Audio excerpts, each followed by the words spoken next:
زندگی 4 دن کی ہے، اس لیے غم کو بھی 4 دن کا میلہ سمجھ کر گزار لو۔ جب بندہ نہیں رہتا تو غم کہاں رہیں گے؟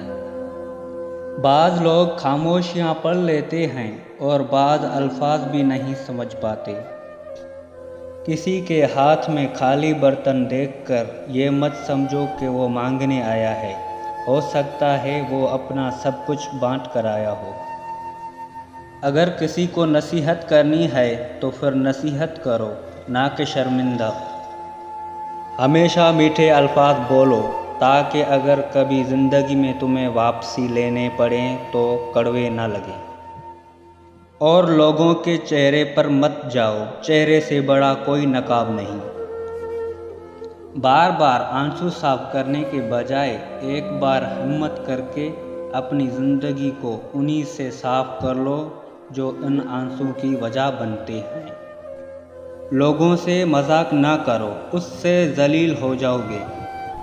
لوگوں کے پاس اپنی ضرورتیں بہت کم لے کر جایا کرو، کیونکہ اس میں ذلت اور رسوائی ہے۔ اپنے گھر والوں اور ان لوگوں سے جو تمہاری عزت کرتے ہیں خوش خلقی سے پیش آؤ۔ ظالم کا ہاتھ پکڑو اور اسے ظلم سے روکو۔ اگر اللہ کی اطاعت میں لوگوں کی نافرمانی ہو جائے تو کوئی بات نہیں، مگر لوگوں کی اطاعت میں اللہ کی نافرمانی نہ کرو۔ اچھی رائے دو، اچھی گفتگو کرو اور میاں نوری اختیار کرو۔ جب حاکم موٹا ہو جائے تو سمجھ جاؤ کہ وہ عوام اور اپنے رب کے ساتھ خیانت کر رہا ہے۔ جو شخص تم سے دوسروں کے عیب بیان کرتا ہے وہ یقیناً دوسروں سے تمہارے عیب بھی بیان کرتا ہے۔ توبہ زبان سے نہیں بلکہ عمل سے ہوتی ہے۔ دشمن سے ہمیشہ بچو، مگر دوست سے اس وقت بچو جب وہ تمہاری تعریف کرنے لگے۔